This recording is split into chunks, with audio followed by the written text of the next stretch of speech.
Salut, bienvenue sur Mediapart. Le 16 octobre 2020, il y a 3 ans, Samuel Paty, un professeur d'histoire géo de 47 ans, était assassiné sauvagement à Conflans-Sainte-Honorine, dans les Yvelines. Pendant 2 ans, l'historienne Valérie Higounet et le dessinateur Guy Le Béneret ont rencontré ses amis et ses collègues. Dans Crayon Noir, Samuel Paty, Histoire d'un prof, il reconstitue l'engrenage terrible qui a conduit à cet assassinat sur fond de fanatisme, d'emballement et de bêtises. Ils sont nos invités.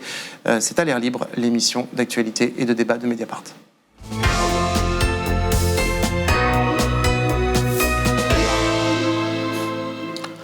La France entière connaît son nom, Samuel Paty, mais elle ne sait pas forcément qui il était, ni comment s'est noué l'engrenage qui a conduit à son assassinat le 16 octobre 2020 par un terroriste tchétchène radicalisé, âgé de 18 ans.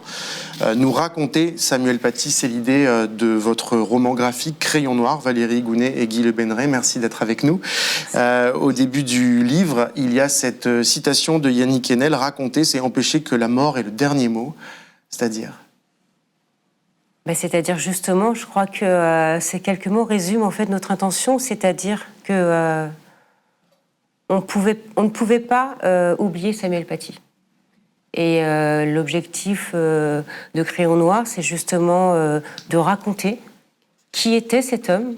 Alors à partir de quelques années précédentes, évidemment, son professorat à Conflans-Sainte-Honorine, et cet homme qui a été assassiné, comme vous le dites, sauvagement, et surtout ne pas l'oublier, et que cette mort puisse nous amener à réfléchir sur ce qui s'est passé et nous amener dans un certain futur, en fait. Guy Le Béneret, quelle était l'intention pour vous ? Ça rejoint celle dont parlait Valérie, c'est-à-dire effectivement transmettre l'histoire, essayer peut-être de mettre un certain nombre d'éléments à jour qui ne sont pas forcément connus, pour essayer que cette histoire ne soit pas simplifiée, ne soit pas présentée de manière trop univoque, et aussi la rendre accessible au plus grand nombre. Et c'est pour ça que le média de la bande dessinée nous est apparu vraiment utile pour ça. Oui, c'est ça. Valérie Higounet, vous êtes historienne, spécialiste du conspirationnisme, spécialiste aussi de l'histoire de l'extrême droite. On voit d'habitude les historiens publier des livres, faire des documentaires, pas forcément faire des romans graphiques, ce dont parlait Guy. Pourquoi ce choix ? Quelle est l'intention là ? C'est justement ça. En fait, j'ai publié des ouvrages de 600 pages, que sais-je. Alors c'est vrai que je pense que c'est super important, ça peut être ce qu'on appelle des références en histoire, mais ce que je veux maintenant, c'est que mes livres, nos livres, en fait, soient lus par un maximum de personnes, mais surtout en fait des adolescents. Parce que c'est vrai que ce roman graphique, j'allais dire, est destiné aux élèves de Samuel Paty et aux autres élèves. Donc c'est vraiment qu'il y ait un lectorat beaucoup plus large, beaucoup plus vaste, et qu'on puisse s'adresser à tellement de personnes qui liraient pas ces pavés avec des notes en bas de page qui peuvent quand même paraître assez rébarbatifs. Guy Le Béneret, vous êtes dessinateur. Est-ce que la bande dessinée, le crayon finalement permet aussi, par exemple, d'avoir plus accès à certaines personnes parce qu'on peut aussi anonymiser leurs traits, leur donner un autre prénom évidemment, mais aussi changer un petit peu leurs traits pour qu'ils puissent témoigner avec une forme de tranquillité? Oui, absolument. D'ailleurs, dans le livre, il y a un certain nombre de témoins qui ont demandé à apparaître soit à visage découvert, et dans ce cas-là, je les ai dessinés fidèlement, je ne sais pas, ouais. Ils verront eux-mêmes, soit avec d'autres traits. Effectivement, ça permet une grande latitude de ce point de vue-là. Et puis je reviens sur ce que disait Valérie. Je pense que actuellement, si j'ai bien compris, les statistiques de lecture sont quand même pas favorables, et le seul la lecture chute. Le seul secteur qui continue à fonctionner, y compris chez les jeunes, c'est le roman graphique, la bande dessinée. Donc c'est aussi intéressant pour ça. Alors, je l'ai dit, c'est un projet qui a pris 2 ans. Vous avez interrogé les amis de Samuel Paty, ses collègues du lycée du Bois d'Aune de Conflans. Ils parlent dans le livre et on se rend compte, en fait, en les entendant parler, en les voyant parler dans votre roman graphique, elles, on ne les a jamais ou presque jamais entendus, comme s'ils avaient traversé cette épreuve terrible avec un retrait, finalement, comme si presque, en fait, ils ne voulaient pas rajouter leurs paroles à tout ce qui a été dit pendant des mois et des années. Moi, c'est le sentiment que j'ai eu à la lecture. Alors, la première chose, c'est que je vais revenir sur ces témoins directs de l'événement, mais c'est vrai qu'on a aussi interrogé des personnes qui ont vécu et ressenti l'après Samuel Paty. Que faire après ce choc considérable ? Alors après, en ce qui concerne ces enseignants, ce surveillant, cette maman... j'allais dire, il faut se mettre à leur place, c'est-à-dire que cette sidération, il ne faut pas qu'elle passe parce qu'elle passera jamais. mais je crois qu'il faut un moment, en tout cas c'est ce qu'ils nous ont expliqué, pour pouvoir mettre en mots, MOTS, ce qu'ils ont ressenti. Et d'ailleurs, il y a, moi je sais que dès que le projet a germé dans ma tête, j'ai écrit à plusieurs témoins et il y en a qui ont mis plus d'1 an à répondre. Ça veut bien dire aussi qu'ils réfléchissaient, mais qu'ils réfléchissaient non seulement à notre démarche, au projet, mais aussi, je crois qu'il leur fallait absolument une confiance inébranlable dans ce livre, parce que il ne faut pas traverser leurs propos, parce que ça serait non pas en plus trahir évidemment les témoins, mais aussi trahir Samuel Paty.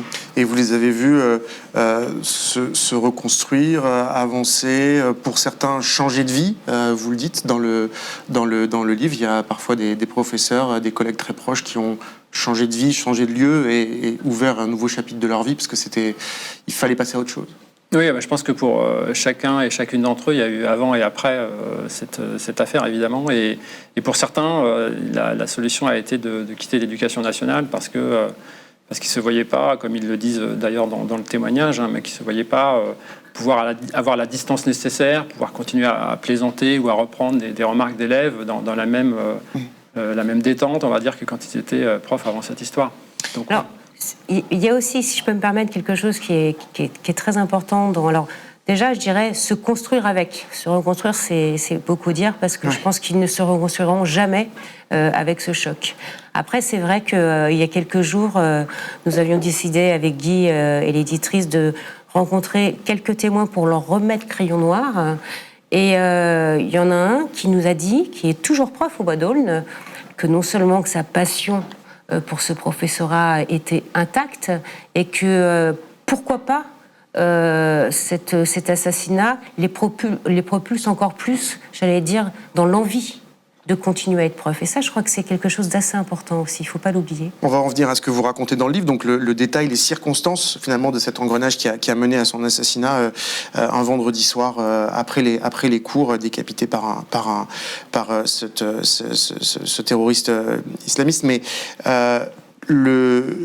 vous dites dans l'avant-propos, il y avait une urgence d'écrire le livre. C'était parce que quelques jours après son assassinat, justement, vous qui êtes spécialiste du conspirationnisme, vous voyez apparaître de premières publications complotistes.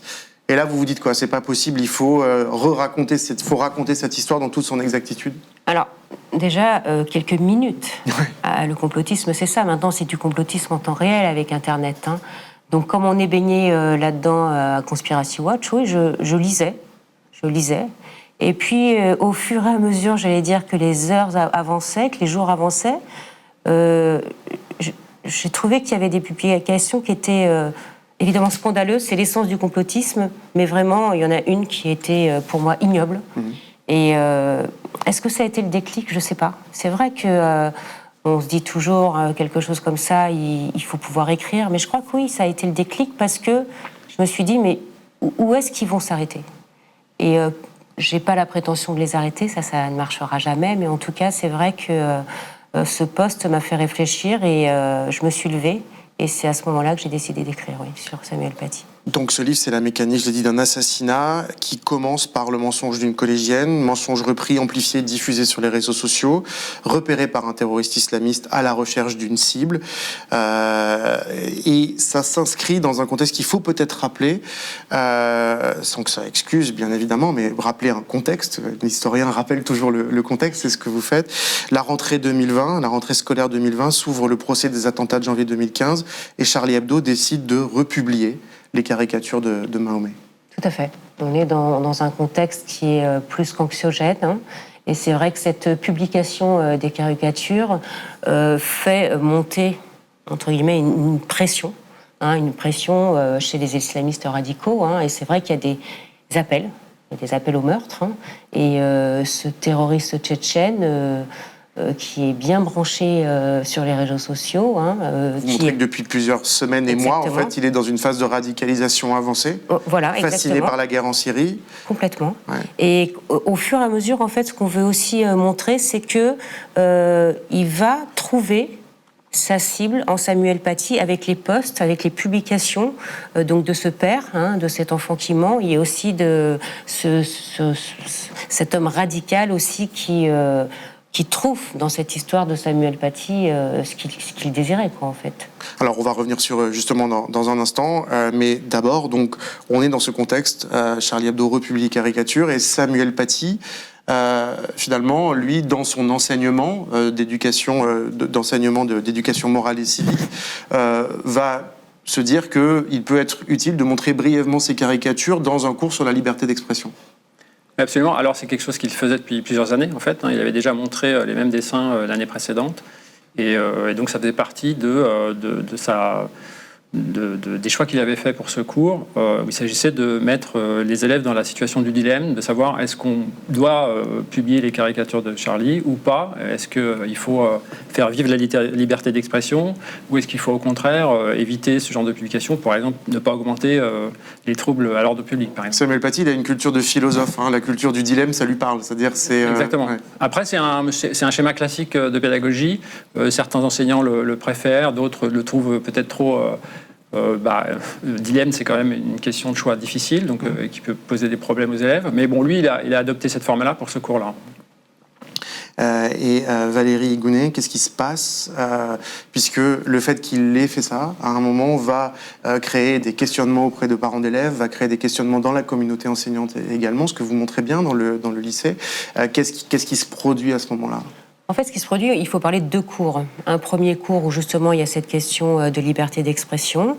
Et Samuel Paty décide, pour ne pas choquer certains élèves, de leur demander s'ils veulent sortir accompagnés d'une personne d'une AVS, qui les suivrait dans le couloir. Assistante de vie scolaire, c'est ça ? Pardon, assistante de vie scolaire, oui.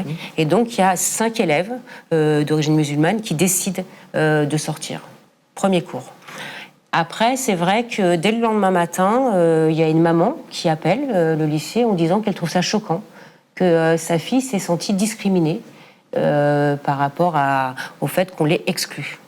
Et très vite, en fait, dans les heures qui suivent, on joint Samuel Paty qui appelle cette maman en s'excusant, en disant qu'il a peut-être commis une maladresse, comme il dit, et il fait son cours le lendemain, donc on est le mardi, mais là, devant une classe, il leur demande de fermer les yeux, puisque personne ne pouvait les accompagner pour aller dehors, en tout cas c'est une des raisons. Et donc le cours se passe, j'allais dire, quasiment normalement. Une caricature, c'est 2 minutes, et le cours reprend. Le problème, et c'est là que l'histoire va commencer réellement, c'est qu'une jeune fille qui est absente va être exclue du collège pour d'autres raisons, parce qu'elle s'est mal conduite à diverses reprises, et qu'elle va mentir à son père et à sa mère en disant « j'ai été exclue parce que je me suis opposée à la démarche de Samuel Paty ».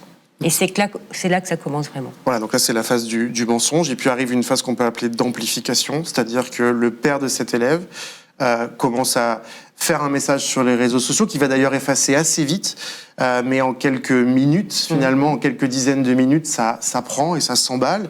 Donc il dénonce finalement ce que vous dites, ce lien fou entre le fait que sa fille ait été exclue et que ce soit lié au fait que Samuel Paty ait montré les caricatures. Et puis il y a une autre chambre d'écho, c'est que donc cet imam Abdelhakim Sefraoui, dont le collectif Cheikh Yassin sera ensuite dissous par le gouvernement, qui lui joue ce rôle de chambre d'écho. C'est qui ? Alors, c'est pas quelqu'un d'anodin dans la sphère, on va dire, politique. C'est un homme qui est fiché S pour radicalisation. L'association que vous avez citée est une association quand même qu'on peut qualifier de complotiste et antisémite.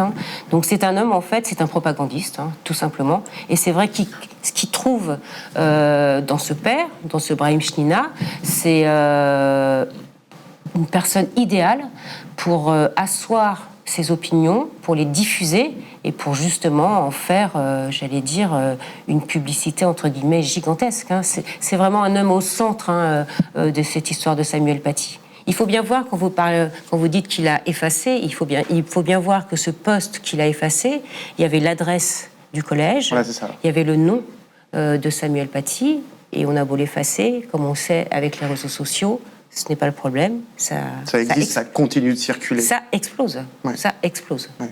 Donc un personnage central. Oui, absolument. Vous avez raison de bien distinguer deux aspects de l'affaire. Il y a vraiment une histoire locale au collège qui est liée au fait que Samuel Paty a pris des précautions pour permettre à certains élèves de sortir et que ces précautions sont mal perçues par des gens, en particulier de confession musulmane, qui prennent ça pour une exclusion. Là-dessus. D'ailleurs, la principale, elle s'en saisit. Il y a des procédures qui sont mises en place. Il y a des échanges avec les parents d'élèves qui sont faits. Absolument. Et donc cette affaire-là, locale, elle se tasse. On va dire que les gens trouvent des explications. D'ailleurs, les parents et les élèves choqués ne sont pas très nombreux non plus.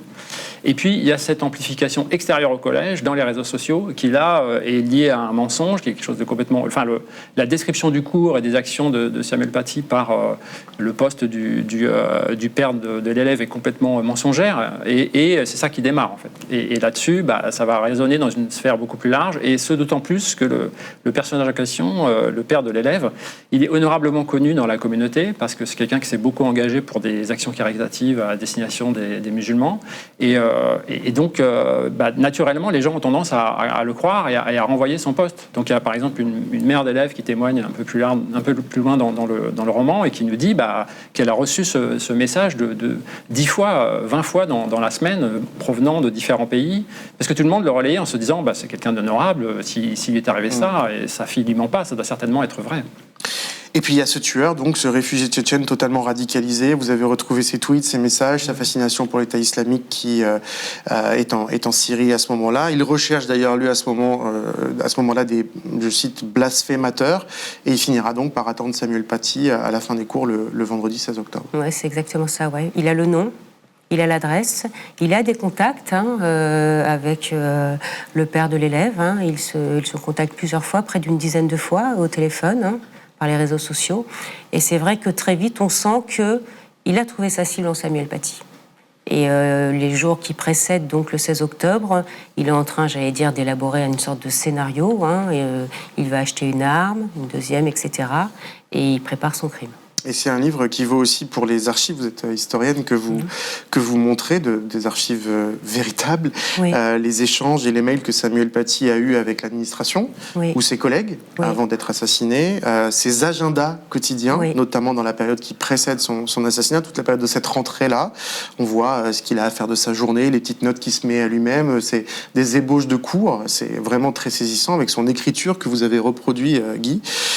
Et on voit que dans les derniers jours, il a peur. Il y a le lundi 12 octobre, par exemple, à la fin de il y a marqué à la fin de la journée, il faudrait qu'un collègue m'escorte. Oui, ce que le collègue a fait d'ailleurs.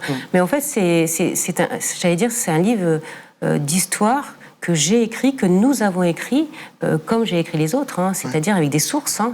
Tout ce qui est dit est quasiment tiré de sources originelles ou d'entretiens oraux qui ont été validés par les auteurs.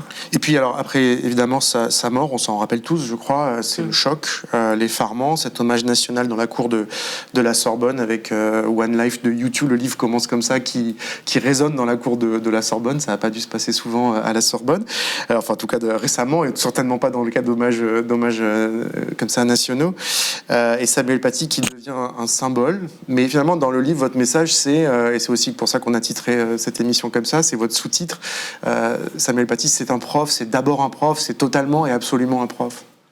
Oui, c'était un peu la problématique, en particulier pour l'aspect graphique, c'était éventuellement de ne pas insister sur certaines scènes, en particulier par exemple sur des scènes très violentes, celle du meurtre, etc. Et sur le côté, on va dire, policier, voilà, le côté engrenage policier, engrenage criminel, qui est très connu, sur lequel des gens ont beaucoup parlé et qui pourrait prêter flanc éventuellement à du voyeurisme, et au contraire d'accentuer le côté extraordinaire de la vie d'un prof ordinaire, c'est-à-dire voilà, un prof qui avait vraiment la fibre pour l'enseignement, qui se défonçait pour ses élèves, qui faisait énormément d'investissement dans ses cours, et l'idée c'était de faire briller cet aspect-là pour rendre hommage à cet homme qui, voilà, le dernier jour faisait encore ses cours, fait des blagues à ses élèves avant de partir en vacances. Enfin, donc il y a quelque chose, voilà, de cheville au corps, quoi, chez lui pour cet aspect-là. Alors, il y a aussi, arrive assez vite finalement avec, c'est pas juste une histoire, un roman graphique sur les circonstances, c'est évidemment, il y a beaucoup de personnes qui résonnent, et notamment les proches et les amis de Samuel Paty qui résonnent sur ce qui s'est passé. Il y a des entretiens avec eux, on les voit dans le livre, et il y a à la fin un de ces entretiens avec un professeur qui s'appelle Eric. Et moi, c'est une phrase qui m'a beaucoup frappé. Il dit « Samuel n'a pas été assassiné parce qu'il a montré des caricatures du prophète. Ça faisait 4 ans qu'il faisait ce cours. Vous l'avez dit, c'était pas ça l'objet. En fait, il a été assassiné parce qu'une jeune fille a menti à son père, qui a préféré croire la version de sa fille plutôt que celle de l'institution. Le rôle des réseaux sociaux est central. Samuel a été victime d'une forme de harcèlement très lourd. » Finalement, c'est une façon de raconter l'histoire qui est concurrente d'autres façons de raconter l'histoire qui ont été très, très amplifiées aussi. Est-ce que pour vous, c'est juste un élément de la réalité ou que c'est, en effet, vous êtes d'accord avec la façon dont il analyse les choses? Alors, l'interprétation qu'il fait, moi, je suis d'accord avec lui. C'est-à-dire, c'est évidemment à partir d'un mensonge que cette histoire de Samuel Paty va se dérouler. Ce qui est très intéressant aussi dans ce que dit cet homme, qui est prof, donc ça c'est la base, il y a eu un mensonge relayé, etc., etc., c'est que justement, ce qu'il sent avec ses 20 années de professorat, c'est que aujourd'hui, les parents interviennent dans l'institution. Donc il dit, j'ai des messages de parents suite à de mauvaises notes de leurs enfants. Il explique que j'ai pas une bonne pédagogie. La relation de confiance entre les parents et l'institution a éclaté. Oui. C'est un climat général. L'assassinat de Samuel Paty part aussi de là. Voilà, c'est ce qu'il explique. En fait, Brahim Chnia, le père de cet élève, était quelqu'un, on sentait, qui était très... je vais pas employer le mot d'impulsif, vous voyez, mais qui intervenait tout le temps, et on l'a vu d'ailleurs intervenir à maintes reprises pour essayer de défendre ses opinions. Mais ça, je trouve ça très intéressant ce que dit cet homme, c'est-à-dire que les choses ont vraiment changé. Beaucoup de parents aujourd'hui, la porte de l'école pour eux est ouverte aussi pour critiquer les profs. S'ils ne sont pas d'accord avec une note de leurs enfants, et il y en a souvent, et ben ces enseignants sont là pour justement les entendre. Ouais. Mais quand il dit Samuel n'a pas été en réalité au fond vraiment assassiné parce qu'il a montré des caricature du prophète? Je suis d'accord. Ouais. C'est une enfant qui a menti en faisant croire que, bien sûr. Mais ça part évidemment aussi des caricatures du prophète Mahomet qu'il a montrées. C'est évident. Guy, là-dessus, cette phrase, elle vous a frappé, vous, ce que dit Eric? Oui, bien sûr, parce que moi, j'ai découvert l'histoire en fait en écrivant le roman graphique, en le dessinant, et j'étais assez peu au courant. C'est une histoire qui m'avait frappé comme tout le monde. J'avais été très choqué par les circonstances de la mort, et je m'étais pas spécialement intéressé à la manière dont ça s'était passé. Et moi, j'avais retenu ça. J'avais retenu encore une histoire associée aux caricatures. En fait, la réalité est plus complexe que ça, et effectivement. Ça part de là, mais l'amplification et le démarrage, c'est le mensonge d'une adolescente. Mais bon, tous les enfants mentent, c'est pas forcément ça le problème. Elle veut justifier à son père qu'elle s'est fait exclure, elle raconte n'importe quoi, c'est arrivé à d'autres enfants. La question, c'est l'amplification de ça derrière. Donc, un père d'élève qui visiblement a une espèce de sentiment de puissance à entendre le réseau raisonner à ce qu'il raconte de sa fille, et puis cet activiste islamiste qui trouve la bonne occasion de secouer le système. Donc il y a ça aussi. On voit les efforts de la principale du collège, l'intervention du référent laïcité, d'autres personnes dans l'institution. On voit tous ces échanges dans votre livre. Est-ce que pour vous, l'institution est intervenue comme il le fallait, ou est-ce que quelque chose a été quelque part loupé? Il y a eu d'ailleurs un rapport de l'inspection générale de l'éducation nationale quelques mois après disant que il y avait quand même l'institution avait été réactive, mais qu'il y avait une forme d'impuissance face justement à cette viralité, au message sur les réseaux sociaux. Alors, je vais répondre, mais c'est compliqué de répondre à cette question, dans le sens où c'est quelque chose d'inédit. Comme tout le monde nous a dit, comment on pouvait s'attendre à ça, à cette issue fatale, quoi. Donc en fait, l'institution est intervenue. Il y a beaucoup de personnes qui nous expliquent que quand elles entendaient leurs paroles, elles les trouvaient complètement en inadéquation avec le contexte. Okay. Des parents ou des professeurs? Des enseignants. Des enseignants, ouais. C'est-à-dire, nous, on s'occupe de la sécurité et vous vous occupez de l'enseignement, par exemple. Alors là, on parle de ça. Bon, il y a eu ça. Il y a eu une certaine sécurité qui a été mise en place, mais pour beaucoup, ce n'était pas suffisant. Après, il nous explique aussi, je vais plus loin, mais quand Samuel Paty est mort, quand ils reviennent au collège, c'est quelque chose aussi pour eux qui était complètement... comment le vivre? Et c'est vrai qu'ils se sont sentis abandonnés par l'institution, parce que quand les enseignants nous disent que... dans leur classe, quand ils arrivent à l'issue des vacances, ils s'aperçoivent qu'un de leurs élèves a été un des enfants qui a montré Samuel Paty, que c'est à eux de gérer ça. Donc, je peux vous dire que les paroles sont très dures et les paroles d'ailleurs sont souvent silencieuses parce qu'ils ont du mal à le formuler au début, quoi. Donc pour eux, oui, d'une certaine façon, l'institution a été défaillante. De l'autre, il y en a d'autres qui nous disent qu'elle a fait ce qu'elle pouvait et le maximum. Alors bon, c'est vrai qu'on a des phrases qui sont reproduites dans Crayon Noir qui peuvent nous paraître choquantes aujourd'hui, justement par cette faiblesse, peut-être cette inaction. Dire les phrases qui sont énoncées par l'institution, c'est-à-dire par exemple, le référent laïcité, vous voyez.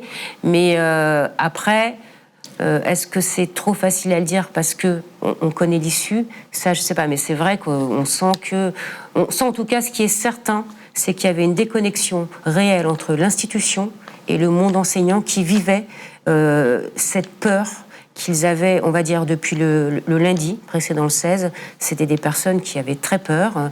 On a une anecdote qui nous a été racontée où la personne met des baskets, elle ne veut plus mettre de chaussures, vous voyez. Donc on sent qu'il y avait vraiment une peur. Une professeure qui met des baskets avant d'aller au collège pour être sûr que s'il y a un problème, si elle doit s'enfuir, elle pourra courir.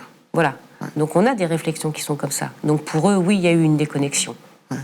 Et pour l'avocate de la famille de Samuel Paty, elle a dit, une semaine avant l'assassinat, en fait, on avait les noms de ceux qui seront plus tard mis en examen pour complicité d'assassinat terroriste. Donc, on aurait pu faire plus qu'avoir une protection policière dans le quartier. On aurait pu éloigner Samuel, le protéger davantage. C'est ça qu'elle dit dans votre livre, d'ailleurs.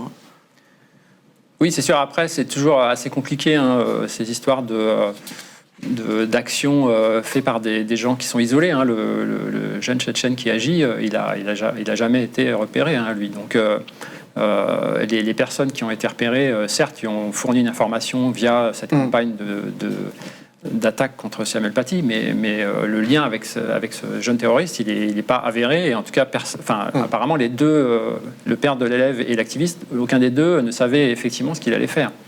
Donc là, le lien, il n'est pas si évident que ça à faire. Voilà, moi, je reviens sur ce que disait Valérie, mais ce qui est effectivement un peu choquant, c'est la peur, finalement, qui règne dans le collège quelques jours avant l'attentat, parce que on est en 2020, il s'est passé 2015, il s'est passé 2016, les gens ont tout simplement peur que quelqu'un arrive avec une arme et rentre dans le collège, tout simplement. C'est ce qui va se produire. Et voilà, ça va se produire à la rue d'à côté, mais c'est ce qui va se produire. Et en face, on a l'institution qui réagit vraiment sur plutôt l'aspect local dont je parlais tout à l'heure, c'est-à-dire l'histoire de la problématique avec les parents d'élèves directement du cours, et néglige sans doute l'ampleur que ça prend par ailleurs sur les réseaux sociaux. Ouais. Après, en ce qui concerne l'avocate, Virginia Leroy, qui représente une partie de la famille Paty, c'est entre autres aussi ce qu'elle veut avancer, pourquoi pas démontrer lors du procès qui va avoir lieu dans quelques mois. Oui, c'est ça, puisque dans cette affaire, 14 personnes sont mises en examen, dont 10 pour complicité d'assassinat terroriste, 3 pour association de malfaiteurs terroristes criminels et 1 pour dénonciation calomnieuse. D'ailleurs, on a appris ces derniers jours que 6 mineurs seront jugés à huis clos fin novembre, du 27 novembre au 8 décembre, par le tribunal des enfants à Paris. Et ça concerne cette adolescente à l'époque âgée de 13 ans qui a menti. Elle sera renvoyée pour dénonciation calomnieuse. Et puis 5 de ces enfants dont vous avez parlé sont des enfants, des adolescents, de jeunes adolescents. Des collégiens, oui. Voilà, des collégiens qui à l'époque. Qui étaient collégiens à ce moment-là. Voilà, qui, eux, sont accusés d'avoir surveillé les rues autour du collège pour le compte du terroriste qui leur a donné de l'argent. Oui, qui leur a proposé 300 € et qui se sont partagés après avoir montré Samuel Paty, oui, tout à fait. Ouais. Et d'ailleurs, l'avocate, elle dit dans votre livre, elle dit pour moi, une des questions qui est posée, c'est comment on peut imaginer que ces gamins de 13 ans fassent ça. C'est une des questions qu'il faudra poser dans ce procès, notamment. Mais bien sûr. Et en fait, il y a tellement de questions qu'on se pose quand on lit Crayon Noir, mais quand on lit aussi d'autres livres, c'est-à-dire ces réseaux sociaux. Ces réseaux sociaux, le rôle des réseaux sociaux qui est incroyable. Quand un surveillant nous expliquait, par exemple, que ces collégiens diffusaient sur les réseaux sociaux la tête de Samuel Paty, vous voyez.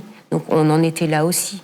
Donc là, il faut vraiment, on espère aussi avoir appuyé sur la dangerosité des réseaux sociaux, quoi. Ouais, et j'ajoute que du coup le père de cette jeune fille et l'imam Sifraoui, eux, seront jugés plus tard pour association de malfaiteurs terroristes criminels devant les assises aussi avec d'autres personnes jugées pour complicité. Les rectorats, je crois, ont déjà passé des commandes. Il va être recommandé ce livre dans les notices bibliographiques de l'éducation nationale. Il y aura des fiches pédagogiques. Au-delà de ça, vous avez envie de passer quel message à des jeunes profs, particulièrement jeunes profs d'histoire géo, qui nous regardent et qui se posent tout simplement la question de leur pratique, c'est-à-dire en gros, est-ce que je peux faire des cours de MC sur tous les sujets sans me censurer. Samuel Paty disait souvent, je veux pas me censurer, il disait ça à ses collègues. Quel message vous avez envie d'envoyer en faisant ce livre ? Alors, tout n'est pas acté dans ce que vous avez dit par rapport à l'âge. Mais c'est-à-dire qu'est-ce qui n'est pas acté ? Par rapport pour les fiches pédagogiques, c'est en cours. Okay, après, ce n'est pas. Mais c'est vrai qu'il y a deux rectorats qui ont acheté pas mal de bouquins. Est-ce que ce livre, est-ce qu'on a envie d'envoyer un message aux enseignants ? Oui, je crois, parce que c'est vrai qu'ils sont là, et ils sont tellement... évidemment indispensables à notre vie, à notre culture, à celle de nos enfants, à la République, etc. Moi, je crois que quand je pense à eux, je pense en fait plus, parce que moi je ne suis pas enseignante, plus aux enseignants que j'ai entendus, aux enseignants aussi qui nous ont offert leurs paroles et qui ne connaissaient pas Samuel Paty. Et je trouve qu'ils ont je pense par exemple à l'association à la PSG, vous voyez, ou à d'autres. Je trouve qu'ils ont une détermination, une soif, mais surtout, on ressent, mais qui sont tellement heureux d'être enseignants et de communiquer leur savoir, d'organiser des débats, etc., comme faisait Samuel Paty, mais comme font tant d'autres d'enseignants. Donc je me dis aussi que ce livre, qui est peut-être aussi un hommage aux enseignants, il faut le voir comme ça. C'est j'ai vraiment entendu des superbes paroles de personnes qui disaient mais on ne lâchera rien. Et au contraire, justement, on va continuer à enseigner et on va continuer à parler des caricatures pour justement montrer à nos élèves, à chaque niveau évidemment adapté, qu'est-ce que le blasphème, qu'est-ce qu'une caricature, pourquoi Charlie Hebdo, etc. Et je crois que c'est ça en fait... continuer plus que jamais, peut-être, si c'est possible, avec ce contexte difficile quand même. Guy, un message au prof ? Moi, j'ai pas d'enfants au collège, donc ça fait un moment que je m'étais pas plongé dans la vie d'un prof de collège. Je me suis replongé en regardant les notes sur crayon noir. Et c'est vrai que ça m'a fait une remise à niveau. Moi, j'étais un peu dans l'idée de cours d'histoire sur les Grecs, les Gaulois, etc. Non, un prof d'histoire géo en quatrième, dans sa journée, il peut avoir à parler à des élèves du commerce triangulaire, de l'histoire de la religion musulmane, du vivre ensemble, de la guerre 14-18. Enfin, c'est extrêmement riche et c'est aussi énormément... Enfin, quand on dit qu'il y a des sujets sensibles à l'école, mais à la limite, il y en a tout le temps. Enfin, je veux dire, voilà, quand on parle du commerce triangulaire, de la traite négrière à des jeunes actuellement, on peut avoir un certain nombre de jeunes dans la classe qui sont des enfants, des gens qui ont été déportés pour cette raison-là. Donc, il n'y a pas que la question des caricatures. Je veux dire, il y a beaucoup de sujets qui se voient partout dans la communauté des élèves, quoi. Et donc... moi, ça m'a chapeau, quoi. Ils font ça à raison de 50 minutes de cours, 5 minutes de pause. C'est vraiment un travail extraordinaire. Et je crois, excusez-moi, 1 minute, mais je crois que vous, peut-être Guy, moi, on a tous été marqués par des profs. Moi, si je suis là aujourd'hui, c'est grâce à certains profs qui m'ont pris la main, qui ont eu confiance en moi et qui se sont dit, tiens, elle, peut-être. Et c'est ça aussi les enseignants. Je sais que Samuel Paty avait marqué beaucoup d'élèves, mais combien d'enseignants sont essentiels dans le futur d'un enfant, mais que ce soit... Moi, ça a commencé en primaire, et puis j'en ai eu d'autres qui ont suivi, vous voyez. Donc la lecture, c'est grâce à mon enseignant de CM2 qui m'offrait des livres, qui venait m'offrir des livres. J'ai une dernière question pour vous, Valérie Gounet, question à l'historienne. Les attentats de 2015, janvier, Charlie Hebdo, l'Hypercacher, puis novembre, le Bataclan, puis Samuel Paty en 2020. En ce moment, il y a le procès de l'assassinat de 2 policiers par un terroriste à Magnanville en 2016. En quoi ces attentats, ils nous ont changé collectivement? C'est difficile de faire de l'histoire au présent, ça je sais. Mais est-ce qu'on est entré dans quelque chose de nouveau? Est-ce que ça a changé fondamentalement nos débats politiques, nos discussions, notre atmosphère générale. Comment vous le ressentez, vous ? Évidemment que ça a changé fondamentalement ce que vous appelez l'atmosphère générale, le contexte, la façon de vivre. Comment vit-on justement sous ces terres, sous ces menaces qui sont prégnantes encore aujourd'hui. Et ce qui demeure, et je crois que ce qui va être, j'allais dire peut-être de pire en pire, c'est l'instrumentalisation politique aussi. On peut faire des attentats et il ne faut pas les oublier. Et c'est aussi la spécialiste de l'extrême droite qui parle. Voilà, exactement. Merci beaucoup à tous les deux d'être passés par À l'air libre. Votre livre, donc, il sort ces jours-ci, Crayon noir, Samuel Paty, Histoire d'un prof, aux éditions Studio Fact. Merci beaucoup de nous suivre. On vous rappelle, cette émission de Mediapart, vous le savez, elle est en accès libre, mais Mediapart ne vous informe que grâce aux abonnements. Donc, si vous le pouvez, abonnez-vous. À très vite. Merci. Merci.